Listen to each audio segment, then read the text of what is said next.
Mesdames et messieurs, bonjour. Chères collaboratrices, chers collaborateurs de la Ligue suisse, des ligues cantonales et régionales, je vous souhaite une meilleure année à venir et bien sûr la bienvenue à cette séance de formation interne de la Ligue suisse contre le cancer. C'est un grand plaisir pour moi de vous entretenir de ce sujet particulièrement préoccupant et j'aimerais remercier chaleureusement Madame Steck, Monsieur Marty, pour leur contribution scientifique à cette présentation qui durera environ une trentaine de minutes et dont une grande partie a déjà fait l'objet d'une communication lors du Congrès suisse en oncohématologie en novembre 2020. Dia suivant, s'il vous plaît. Next. Comme nous le savons toutes et tous désormais, nous sommes entrés dans une nouvelle normalité, une sorte de nouveau monde en réalité. Tout comme les patients atteints de cancer, nous devons gérer les risques, accepter la séparation d'avec nos proches et considérer la COVID comme une priorité.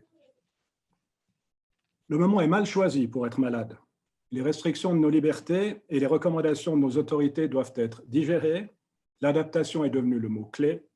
Les difficultés financières sont courantes, beaucoup perdent leur emploi et il y a ceux qui sont COVID positifs. Je suis donc heureux de commencer mon intervention par quelques citations tirées des travaux de Manuela Eicher, infirmière bien connue, professeure associée à la faculté de biologie et de médecine de l'Université de Lausanne. Avec son équipe de recherche, elle dirige un forum en ligne sur le cancer, dans lequel on peut notamment lire ce que vous trouvez maintenant sur l'écran et que vous pourrez peut-être lire plus tard si vous ne l'avez déjà fait. Next, please. Depuis maintenant une année, les patients atteints de cancer sont concernés à différents niveaux dans leur vie quotidienne. Ils peuvent présenter un risque plus élevé d'infection par le coronavirus. Ils peuvent être exposés au risque de complications gravissimes de l'infection par le COVID-19. Ils peuvent avoir à subir un retard dans le diagnostic de leur maladie. Ils peuvent être confrontés à une interruption des programmes de santé publique. Ils peuvent subir des modifications ou des retards dans les plans de traitement. Ils peuvent vivre avec des émotions et un stress psychologique supplémentaires. Leurs soins palliatifs et de fin de vie peuvent devenir pour eux un véritable défi. Et en 2021, ils peuvent rencontrer des difficultés face à la vaccination. Et il n'est pas si facile de clarifier ces questions, pourtant toutes très importantes, car les données scientifiques mondiales sont limitées et souvent contradictoires, et parce qu'il n'y a pratiquement pas de données disponibles dans notre pays. Next. Au début du printemps 2020,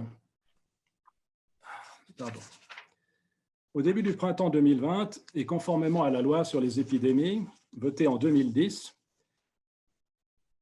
notre gouvernement fédéral a décidé que, comme tous les examens médicaux non urgents, les programmes de dépistage du cancer du sein et du côlon doivent être suspendus en Suisse. Cliché suivant. Next. Et cela s'est produit du 16 mars au 26 avril. Mais avec quelles conséquences probables d'une telle décision? Je crois qu'il faut revenir un cliché en arrière, excusez-moi. Rückwärts, bitte, voilà. Si nous regardons vers l'extrême-orient, là où le soleil se lève, les premières données chinoises ont montré une incidence plus élevée de COVID-19 chez les patients atteints de cancer que dans la population générale.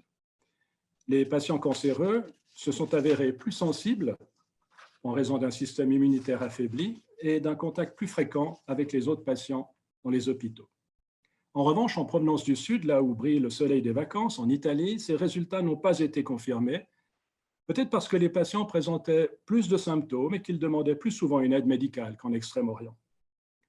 Dans une méta-analyse de 22 études réalisées en octobre 2020, la conclusion était toutefois que la chimiothérapie augmentait bien le risque de décès par COVID-19 chez les patients atteints de cancer. Par contre, l'immunothérapie, les thérapies ciblées, la chirurgie et la radiothérapie n'avaient pas d'impact. Next, please. Il a fallu attendre la publication de cette étude multicentrique internationale, une méta-analyse de 39 études avec plus de 3000 patients, la plupart hospitalisés, pour enfin mettre en évidence un taux de décès important chez les patients cancéreux. Le risque de décès atteignait dans cette étude 34% pour les patients adultes, souffrant à la fois d'une maladie hématologique en cours de traitement et de la COVID-19, et de 4% pour les enfants. l'âge supérieur à 60 ans jouant bien évidemment un surcroît de rôle péjoratif. En revanche, aucune différence n'a été observée chez les patients ayant récemment terminé leur traitement et les patients en surveillance après traitement. Cliché suivant.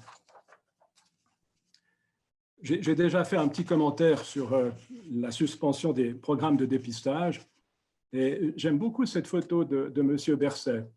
On voit qu'il insiste énormément avec ses mains pour tenter de nous expliquer différentes options prises et qu'en même temps, ses yeux regardent un peu le ciel comme pour chercher une forme d'inspiration. Quelles conséquences d'une telle décision? Next. Une étude américaine a montré une diminution de 85% des tests de recherche de sang dans les selles et de 90% des colonoscopies dans le dépistage du cancer du côlon entre les mois de février et avril 2020. En Italie, une simulation a estimé un retard de diagnostic pour 10 000 patientes atteintes d'un cancer du sein en raison de l'interruption de 3 mois du dépistage par mammographie. Sur cette diapositive, le Healthcare Cost Institute a examiné un échantillon de dossiers de 18 États américains représentant 184 millions de contacts pour 30 millions de patients en 2019 et 94 millions de contacts pour 20 millions de patients au cours des 6 premiers mois de 2020. Dans l'ensemble, ils ont constaté que la pandémie avait un effet modérateur très important sur l'utilisation de nombreux services de santé, en particulier de la mi-mars à la mi-avril, et que même à la fin du mois de juillet 2020, l'utilisation de ces nombreux services de prévention était inférieure au niveau de 2019. Les courbes présentées ici sont, à mon avis, assez impressionnantes au 31 juillet 2020 par rapport à 2019. Les vaccinations des enfants ont diminué d'environ 60%, les mammographies et les frottis de près de 80% et les coloscopies de près de 90%. Cliché suivant, next. Le retard de diagnostic est devenu très préoccupant parce que, notamment, les cabinets médicaux sont restés inactifs et que les patients ont eu tendance à éviter les interactions avec le système de santé. Aux Pays-Bas, une diminution des diagnostics de cancer entre février et avril 2020 a été observée pour tous les types de cancers, plus particulièrement pour le cancer de la peau. En Autriche, la diminution des diagnostics de cancer gynécologique pendant la pandémie COVID-19 a été de moins 24% en mars et moins 49% en avril et mai 2020 par rapport à 2019. En Allemagne, la demande de deuxième avis en rapport avec les cancers a chuté de 80% au cours du premier semestre 2020. Au Royaume-Uni, une baisse de 80% a été observée dans le nombre de consultations dans les centres de cancérologie dédiés à une procédure accélérée de diagnostic. Les données d'autres pays comme l'Espagne, la France sont à peu près similaires.